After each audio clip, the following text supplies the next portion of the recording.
there, Amy Ronan here from Fight of Your Lice. I run a very busy in-home head lice removal service in the Chicago area, and I'm also the founder of liceuniversity.com, where you learn everything you never wanted to know about head lice. Today I'm going to talk a little bit about prevention. I teach my clients to be proactive when it comes to head lice. You don't need to just be waiting for the next head lice infestation. There are some things that you can do to be proactive, feel like you have a little bit of control, and that you know what's going on with the situation. So the first thing is keep the kids' hair back. You need to keep hair back when they're at school, when they're in a birthday party, doing extracurricular activities, basically when they're going to be around a lot of other children.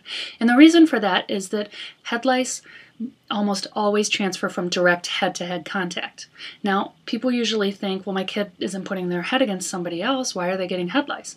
If you take a few minutes and you watch children in the classroom environment, on the playground, even at home, they put their heads together more than you realize. They'll in class, they might be looking at a piece of paper together and they have their heads up against each other, or you see with the kids playing with their DSs or their PSPs, that you'll have two little kids playing it and they're both looking at it and they have their heads together that way. So just those few examples, it's easy to see how they do put their heads together and we don't even realize. So that's very important to keep their hair back so that you are minimizing that chance that the hair comes in contact with somebody who is infested and that there's going to be a transfer.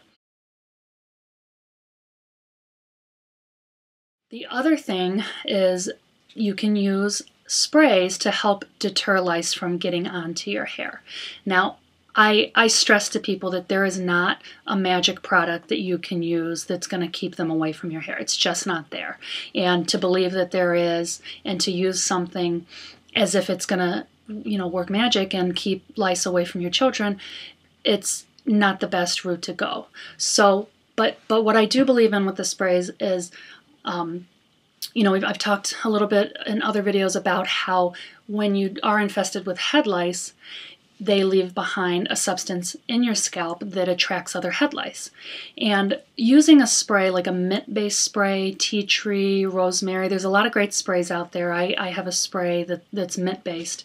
And what those can do is to help to disguise that scent that's left behind that is attracting other head lice. It helps make it so that they can't detect it as easily.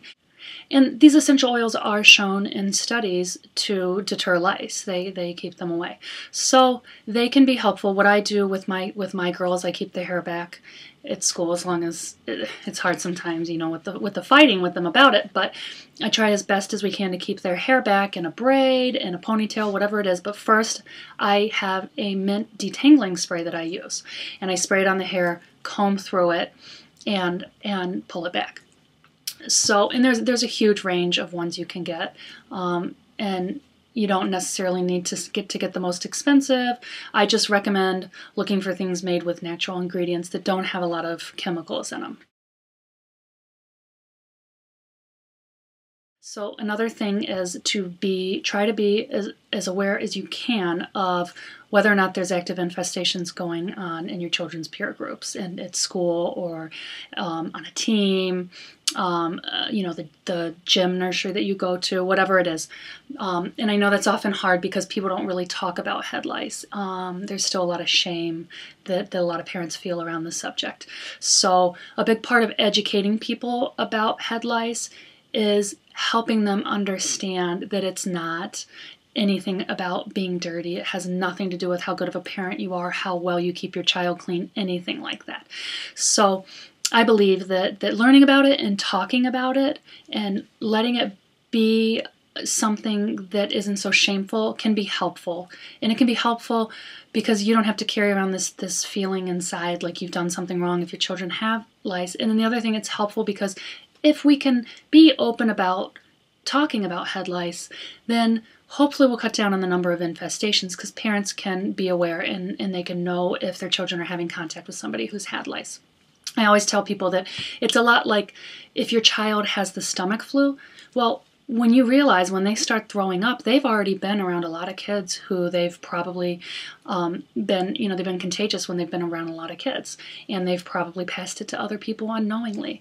And there's no shame around that. Nobody gets upset about that. It's the same thing with head lice, okay? You don't realize you have it. Nobody wants to spread it to anybody else. So I really believe in being upfront about it and talking about it, because you help other parents to become informed about it, and you help to protect your kids from getting it again. Another thing that's important is to know the signs of head lice. What do I look for? And obviously itching. Itching is a sign, but it's not always a sign. Not everybody itches. I go into detail about that in some other videos. Even if you do itch, it's going to take a couple of weeks to start itching from when you get that first initial louse or two on your head. So itching is a big one.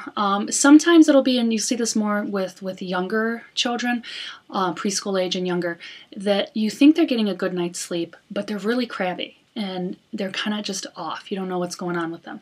And what happens is head lice are nocturnal, so they are a lot more active at night. And so you can think that your children are getting a good night's sleep, and they're really not, so they might be off.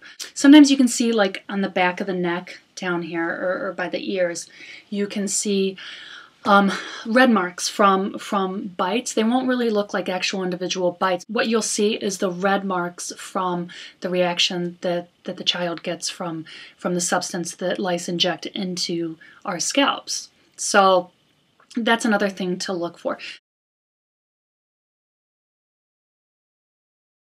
The most important thing on a proactive prevention plan is to comb your child's hair weekly with a really good lice comb, preferably, I believe, in the Terminator comb. And what that's going to do for you is, given the information about that you've probably had lice for a couple of weeks before you even realize that you have it, it's really hard to spot in the very, very early stages. Once it reaches that critical point of exploding, basically, it's easier to find. But in those first early weeks, you can find it and you can deal with it before it's a real big out of control problem. So, and hopefully before they've spread it to other people and spread it throughout your family. So combing weekly, what's going to happen with that is if they get a louse on their head, you're going to get it off in that initial time before it starts laying tons of eggs, and then those eggs hatch, and then all those lice mature and they lay eggs and those hatch. So as you can see, it gets out of hand pretty, after a few weeks it really can get out of hand quickly. So combing weekly is the biggest thing that I recommend. And like I said earlier about the sprays, same with shampoos, tea tree and mint and lavender and rosemary and all those, they're great to use. Don't let them lull you into a false sense of security that you've got your lice thing under control. I see people all the time who tell me, I can't believe we have head lice. I use tea tree religiously. We always use it. We put it on their neck. We do all this. And but I ask them, well, what do you do to check for lice? Do you comb their hair weekly with a lice comb? And they don't know what I'm talking about. They've never heard that advice. So it's really important to me to get this advice out to people. I think it can really, really help us to find lice early, to keep from letting that one louse turn into a big infestation. What I find with it is it gives people a way to know, does my child have lice or not? You can look very easily, you can check every week. And then you're not sitting there waiting and wondering, are we going to get it? Hearing that it's going through the school and hoping you don't get it. And doing all these things that are a complete waste of time and money to try and prevent it. So, get the facts. Learn and understand what you're dealing with when it comes to head lice and the best things that you can do to help to prevent an infestation. So I hope this has been helpful to you today. If you'd like more information, please go to my website, liceuniversity.com. I have a lot of great videos there, a lot of great information for parents that will help you understand lice more and give you some really good tools to help you feel like you're on top of this situation.